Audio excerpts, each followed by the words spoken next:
In Ireland, sometimes the names of counties and cities within the country coincide, as in the case of Cork. The county is named after the city, while the city is named for the harbor on which it sits. On the trip, we were able to go to multiple towns within County Cork, including Blarney, Cove, Clonakilty, and Cork itself. County Cork is the second most populous county within the state.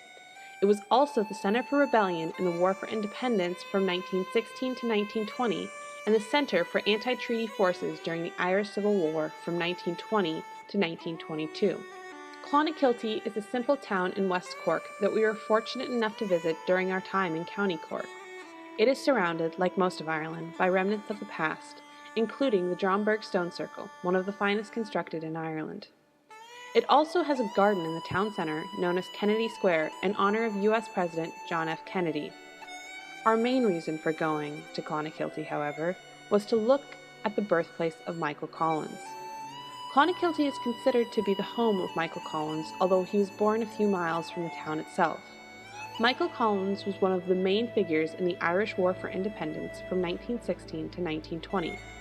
He served as the Director of Intelligence for the IRA and is also known as the founder of the concept of selective terrorism. His house, as I stated earlier, was on the outskirts of the town, a small shack whose foundation can still be seen. A new house was built on the same site when he was still a child. This house acquired multiple additions over the few years, but was burned to the ground by British forces during the War for Independence, even though he no longer lived there. In addition to visiting the home of Michael Collins, we were also able to visit his death place, a little place known as Beal na Bloth in County Cork. No one really knows what happened here, as there were no witnesses to the events of that day, only participants. What is known is that Michael Collins was the only fatality that arose from anti-treaty forces ambushing the vehicle he was driving in. After visiting that uplifting location, we were on our way to Cork.